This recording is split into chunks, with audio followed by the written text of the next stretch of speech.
Thanks, Senator Boquist. Further discussion, recognize Senator Mark Hass. Mr. President, like some of you, I was rather ambivalent, or maybe I should say for myself, rather uninformed about this particular issue until I got pulled into the story of Al the alligator. And this was about 5 years ago in Beaverton, where at one point someone had brought home a very cute little baby alligator that was not much larger than a lizard you see in pet stores.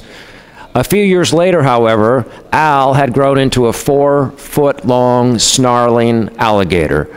And one day, Al escaped from his subdivision in Beaverton, and that raises a few questions. What are police supposed to do in this situation? Well, in this case, they notified neighbors to bring in your cats and your dogs and your kids. And for a few terrifying days, Al was on the loose. And then he was spotted one day in a culvert, and fortunately, Al didn't chomp down any poodles. Unfortunately for Al, he was almost dead. And so that raises animal welfare issues, at least it did to me. But it's not over there, because if you're a Beaverton police officer, what are you supposed to do now? Well, law enforcement is not trained to deal with alligators or any of these other exotic animals. Where do they take him? Once they hoist him into the police van, where do they take him? There are no animal control facilities in the metro area of Portland that will take an alligator. Do they take him to the jail? What do they do? And it's for this reason that all law enforcement in Oregon strongly supports this bill.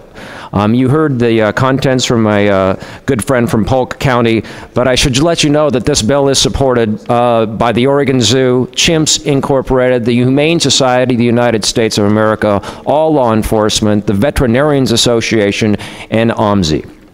Now, you may have heard from people who say, I am responsible, and I can take care of this dangerous animal responsibly.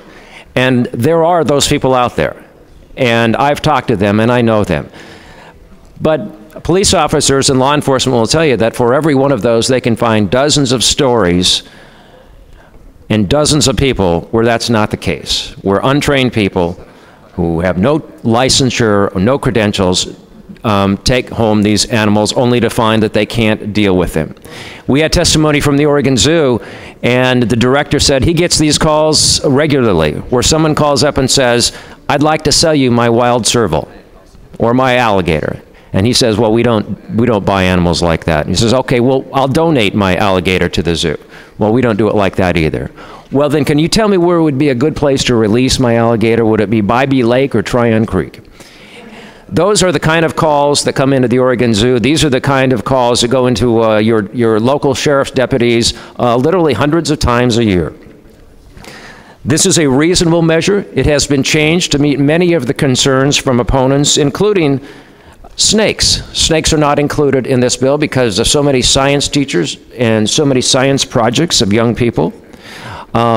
People who own these animals now are grandfathered in, if you will. They will not have to give up these animals. They just will not be able to replace them once those animals pass on.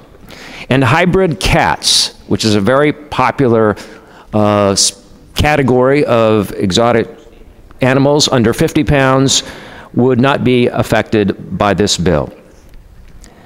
So colleagues, this bill offers a helping hand to some of God's creatures, great and small. And I truly hope that you'll agree with me that this bill, that wild animals belong in the wild. They don't belong in a basement in Beaverton.